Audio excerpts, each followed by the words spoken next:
Avant toute chose, n'oubliez pas de vous abonner à la chaîne. Raté, raté, raté. C'est bon.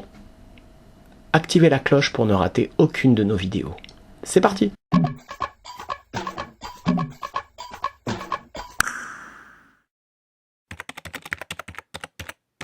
Bonjour. Est-ce que vous ressentez de la part de nos politiques un sentiment d'abandon? C'est la question que nous allons poser aujourd'hui. C'est parti!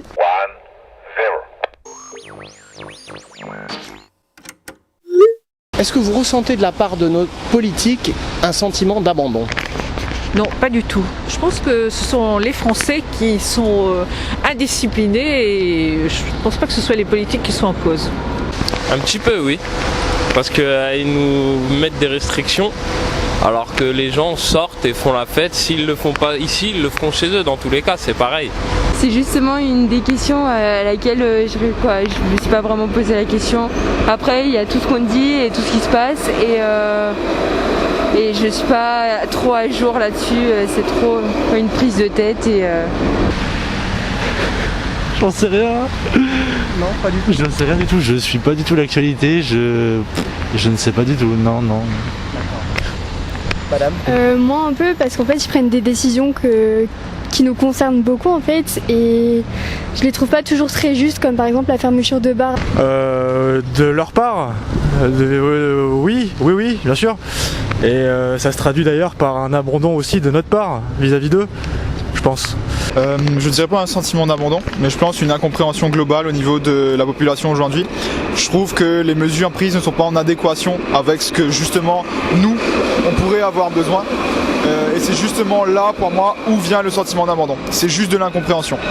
Et en fait des attentes qui sont placées à différents endroits. Et nous on attend un endroit et en fait nos politiques visent un autre, tout simplement.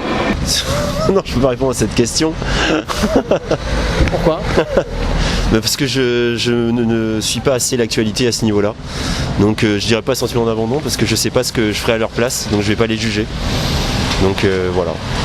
Après, je trouve qu'il y a quand même, par exemple, à toute la crise qui se passe maintenant, des choses qui sont mises en place et je me sens pas comme abandonnée par nos politiques. Du coup, c'est vrai que les mesures qu'ils ont mis en place, pour moi, ça sert un peu à rien parce que dans tous les cas, ils vont continuer à s'amuser, les gens. Et il faut qu'ils s'amusent. S'ils vont pas le faire dans un restaurant ou dans un bar, ils iront le faire chez eux ou ailleurs, dans la forêt, dans la campagne, ce qui est logique. Vous trouvez que les Français ne font pas assez d'efforts? Ah, j'en suis persuadée. Parce que la distanciation n'est pas respectée, le Covid gagne la jeunesse. La situation sanitaire actuelle, elle va pas dépendre de la fermeture de certains endroits, tout est lié, donc pour moi je comprends pas en fait le but qu'ils font en imposant peut-être un reconfinement, je comprends pas en fait. Et comment est-ce qu'on en est arrivé là? Je pense qu'il y a un écart évident entre la vie qu'ils mènent et la vie qu'on mène nous. Et que cet écart représente un sacré clivage entre leur réalité et la nôtre, quoi. La société aujourd'hui va d'une façon et qui n'est pas un idéal pour moi. Et du coup justement, en fonction de ça, on voit qu'il y a une distance qui se crée. Et c'est justement sur cette distance-là où on commence à réaliser et à prendre conscience. Et c'est vrai qu'en France, justement, on est assez lent à prendre des décisions. Et je pense que là aussi, ça crée cette sensation d'abandon, justement. Vous ressentez que vous êtes écouté? Est-ce que je ressens que je suis écouté? Non, l'abandon il est plutôt de mon côté, quoi. Je crois plus en la politique, c'est plutôt ça. Voilà. C'est ça la question en fait. Ouais, c'est ça, je crois plus trop en la politique. Voilà. Je pense que c'est devenu un métier et plus une vocation. Voilà. Et depuis combien de temps vous ressentez ce rejet? Depuis un bon moment maintenant et les gouvernements se succèdent et il n'y a rien qui change. Donc à un moment voilà, on arrête d'y croire, quoi. Voilà. Bon, la jeunesse est moins exposée que les personnes âgées, mais enfin il y a une transmission énorme ces derniers jours, ça c'est évident. Pourquoi est-ce que le gouvernement n'écouterait pas les gens? Ils font un peu ce qu'ils veulent. Ils nous laissent pas le choix, ils nous donnent des ordres, en gros ils nous donnent des restrictions à suivre et ils nous laissent pas le choix du tout. Vous vous sentez écouté? Après, moi je suis pas spécialiste dans des domaines, je suis simplement étudiante, donc j'ai pas des avis tranchés sur toutes les questions, mais après si on peut en revenir à la crise que tout le monde connaît et tout le monde vit et tout le monde est au courant, des fois j'ai des impressions d'incohérence dans ce qui nous est demandé et dans ce qui se passe. Je pense pas que ça soit volontaire. Je pense qu'en fait aujourd'hui, bien sûr c'est une élite qui dirige et que derrière nous sommes juste en fait les gens du peuple. Bien sûr c'est nos représentants, mais il faut l'avouer, il y a une vraie distance entre ce que quelqu'un du peuple représente et ce qu'aujourd'hui un homme du gouvernement représente. Et je pense que cette distance-là devrait vraiment diminuer pour qu'ils comprennent nos besoins et qu'ils comprennent ce qu'ils représentent réellement. Je pense que cette distance-là doit changer. Ils ont décidé que c'était comme ça par rapport à la crise qu'on a et c'est pas autrement. On nous met le couteau sous la gorge un peu. Vous vous basez sur quelle information pour avoir tous ces avis ? Eh bien, je me base sur les journaux télévisés, sur les infos sur le net, et puis voilà, je suis l'actualité de près. Ils disent qu'ils veulent fermer juste les salles de sport, les bars, etc. Mais dans ce cas-là, il ne faut pas fermer que ça. En fait, il faudrait tout fermer. Parce que c'est inutile. On va pas se voir à la salle de sport, mais par exemple, je peux très bien voir des gens au lycée ou. Donc dans ce cas-là, c'est soit on ferme tout, mais on ferme pas que des. Enfin, ça va rien changer de changer juste de fermer juste une salle de sport ou un restaurant ou quoi que ce soit. Qu'est-ce que vous pensez de toutes les lois liberticides qui sont mises en place actuellement ? Ouais, non, je crois pas qu'on en est à des lois liberticides, c'est compliqué, il faut prendre des mesures quoi. Il y a des gens un peu plus calés que nous qui savent prendre des mesures, donc il faut les laisser gérer quoi, il faut leur faire confiance un peu. Si vous étiez dirigeante, qu'est-ce que vous pourriez faire en premier pour améliorer la situation, puisque vous ressentez qu'elle n'est pas assez bien respectée ? Ah ben moi je serrerai encore plus la vis, je fermerai tous les établissements où il y a du public et tout pendant un minimum de temps pour arriver à endiguer cette épidémie qui est dramatique. Vous aviez plus de confiance envers les gouvernements précédents ? Pas forcément, mais là, ce gouvernement-là me donne pas du tout confiance. Depuis que tout ce qui s'est passé, tous les problèmes qu'il y a eu, ils n'ont pas fait vraiment grand-chose pour améliorer notre quotidien, quoi. Est-ce que vous avez, vous, de l'espoir encore pour la politique ?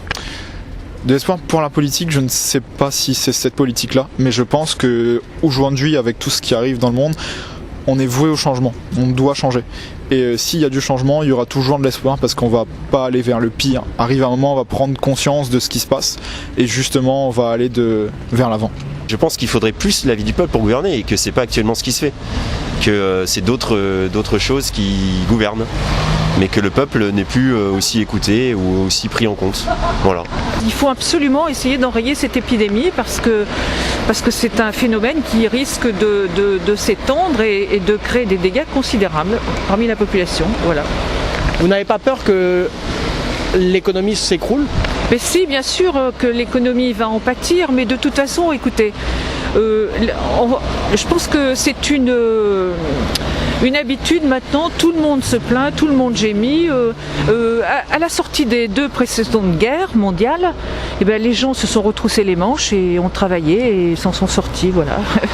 Et là, c'est encore un nouveau fléau qui nous tombe dessus, mais il faudra apprendre à faire face parce qu'on n'aura pas d'autre solution. Et il faut aussi ne pas tout attendre de nos gouvernants, de l'État, et voilà. Vous êtes restaurateur ? Qu'est-ce que vous pensez justement des nouvelles mesures ? Moi, je pense que c'est pas acceptable pour nous les restaurateurs qu'on soit privés, qu'on soit réprimandés pour des personnes qui respectent pas forcément les mesures sanitaires. Et je trouve ça dommage. Parce qu'il y a d'autres métiers qu'on va pas réprimander. Je parle en sorte les boulangeries, les épiceries, les blanchisseries. C'est pareil, les gens ils sont en contact d'autres gens. Nous aussi on est au contact des gens toute la journée. Et pourtant on nous réprimande. On nous demande de fermer à 22h, on nous demande de porter des masques, d'avoir 1 mètre de sécurité, on respecte tout ça. Mais encore une fois, c'est nous qui prenons, les restaurants, les bars. Justement le fait qu'il y ait plein de mesures qui soient mises en place alors que on n'est pas tous spécialisés et qu'on ne sait pas encore tout, je trouve que justement on ne se sent pas trop abandonné à ce niveau-là. Est-ce que vous avez des gens dans votre entourage qui ont été contaminés ? Non, pas du tout. Pas du tout. On doit changer parce que tout simplement le monde va mal. Il faut se l'avouer. On a des signaux depuis des années qui nous le disent, et il y a des lobbies qui font des pressions de partout pour justement que le monde ne change pas et qu'il reste comme il est parce qu'ils sont avantagés. Mais aujourd'hui, je pense que la jeunesse commence à réaliser l'importance de vivre dans un monde où le monde va bien, et c'est justement vers là où on veut tendre. Et je pense que dans quelques années, j'espère, justement, on réalisera un gouvernement qui sera là pour le monde et pas simplement pour eux.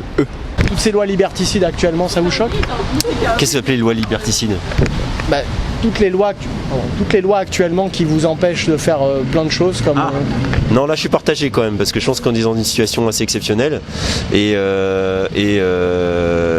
je comprends pas toujours les levées de boucliers, parce qu'on parle de liberté, mais vous voyez, j'étais sur mon téléphone avant, on peut me tracer, je mettais des choses sur Facebook, donc on sait ce que je fais. La vraie liberté, si on veut vraiment se battre sur nos libertés, peut-être qu'il faudrait se désenchaîner de ça avant de parler de ces autres libertés dont on nous prive, mais je pense que c'est à bon escient cette fois-ci. Ouais. Est-ce que ça vous choque, toutes ces pertes de liberté? Oui et non, ça me choque pas dans le sens où il faut mettre des limites parce qu'il y a un virus et il faut essayer de couper à la racine ce virus. Qu'est-ce que vous pensez des avis des grands médecins qui sont contre, qui s'affrontent avec les opinions de d'autres groupes?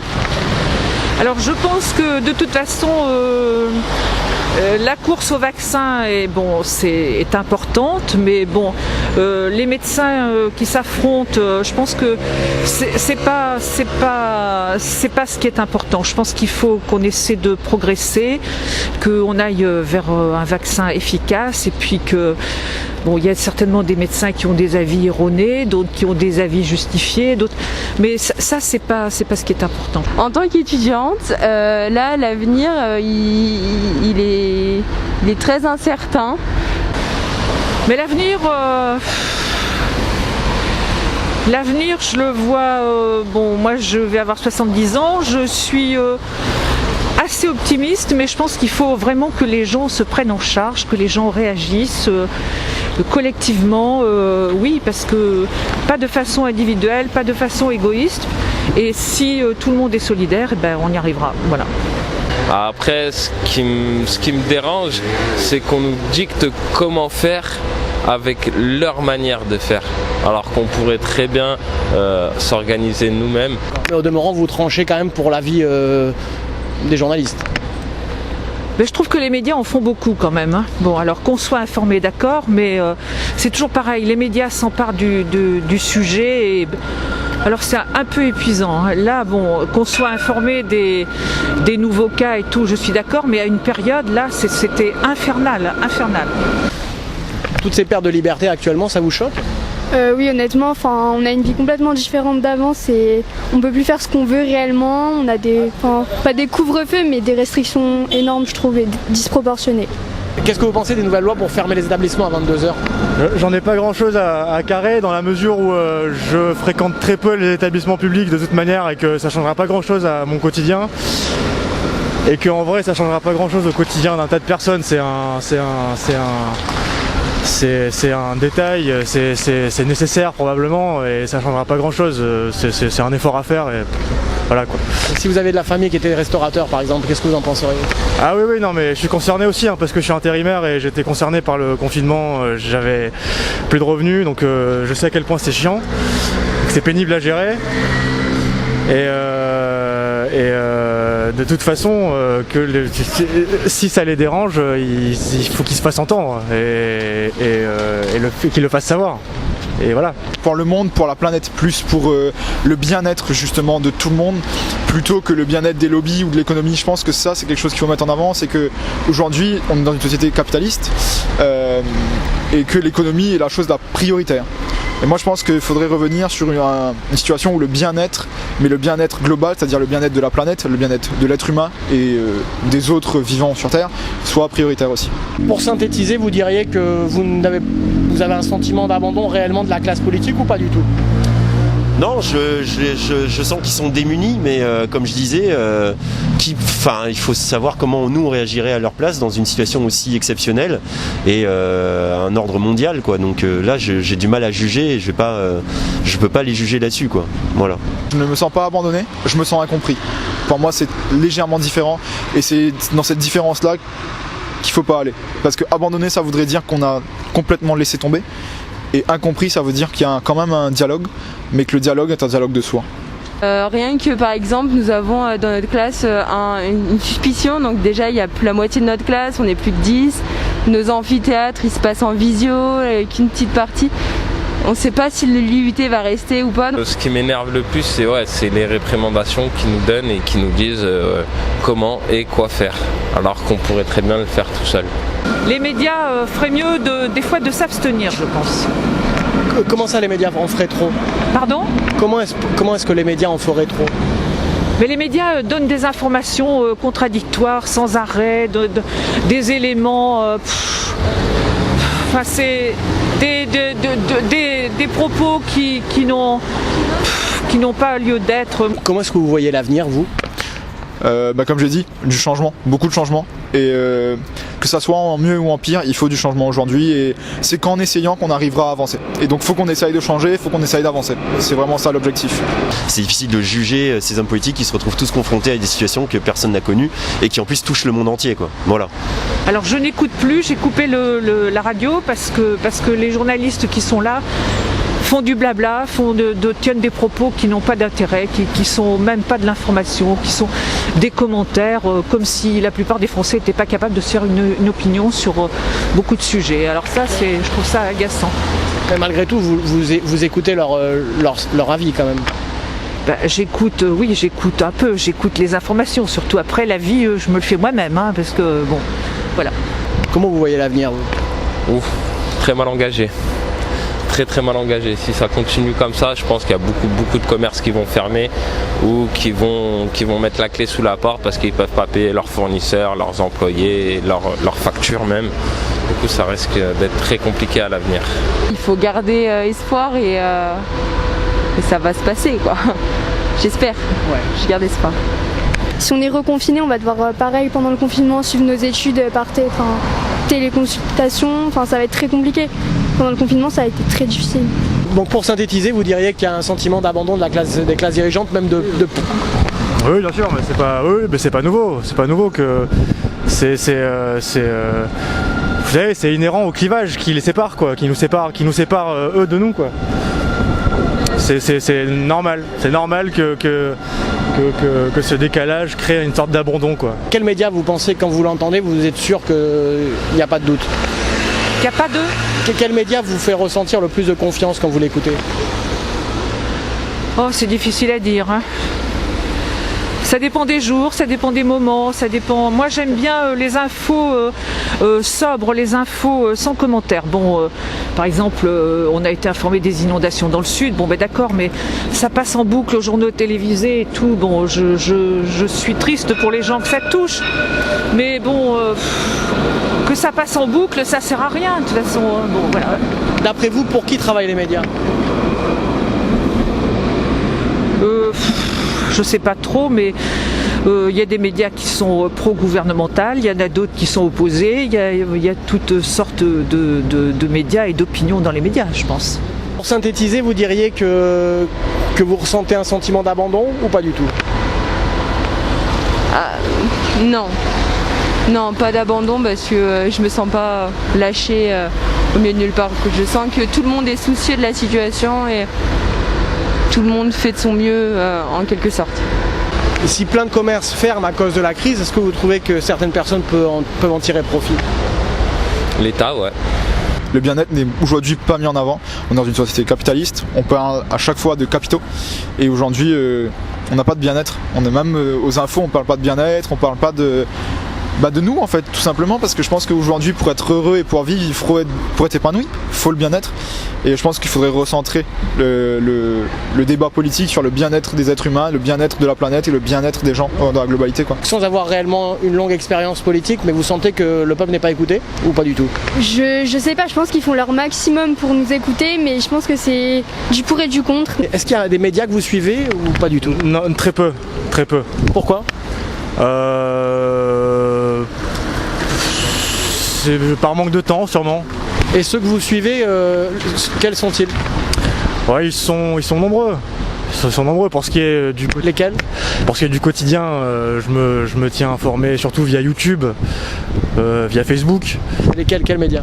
Je saurais pas vous dire, c'est très varié, hein. Je m'attache pas à un média particulièrement. Je me sers de mon ordinateur, si c'est la question. Mais après pour ce qui est des supports, ça peut être du texte, ça peut être de la vidéo, ça peut être. Mais je me tiens pas à un seul type de média. Ouais. Pour synthétiser, donc vous considérez qu'il n'y a pas de sentiment d'abandon? Non, je ne pense pas qu'il y ait de sentiment d'abandon. Mais de toute façon, ce qui est certain, c'est que on peut pas s'attendre aux réactions du Français et des Français, du Français en particulier et des Français. Parce que quand je vois à Marseille les mesures qui ont été prises là depuis hier, de reconfinement, ce matin il y avait un défilé dans la rue d'opposants. Je comprends bien que leur commerce soit visé dans cette affaire et tout. Mais de toute façon, je pense qu'on va vers un reconfinement général, hein, ça c'est sûr. Pour synthétiser, vous diriez que vous ressentez un sentiment d'abandon? Ouais, clairement, ouais. On a été abandonné par notre gouvernement, oui. Clairement, oui. Et ce manque de bien-être, comment est-ce que ça pourrait être exploité réellement par nos classes dirigeantes? En passant des lois, de réelles lois qui sont réellement appliquées, que ce soit au niveau du travail, au niveau des aides, que ce soit pas vraiment. Enfin, aujourd'hui, on sait tous que les lois ne sont pas du tout adéquates au marché du travail qu'il y a actuellement. Moi, je suis demandeur d'emploi aujourd'hui et je dirais pas qu'il n'y a aucune aide, mais on se sent quand même face à l'adversité. Et je pense vraiment que ça, avoir un suivi, Je donne un exemple, pour moi c'est Pôle emploi. Pôle emploi aujourd'hui, il faudrait le revoir, il faudrait vraiment que ça soit une force. Et aujourd'hui on va à Pôle emploi juste pour toucher le chômage, pas pour trouver un boulot. Quand on est cadre et qu'on demande un boulot de cadre à Pôle emploi et qu'il nous donne un bureau de jardinier, il y a vraiment une incompréhension et c'est là où est le problème, c'est qu'il n'y a pas vraiment de structure. Et je pense qu'il faut structurer le gouvernement, les réformes, et comprendre vraiment ce que ça voudrait dire et faire avancer toute la société vers le bien-être et pas faire avancer vers l'hyper-productivité, l'hyper-technologie ou voilà, des choses comme ça.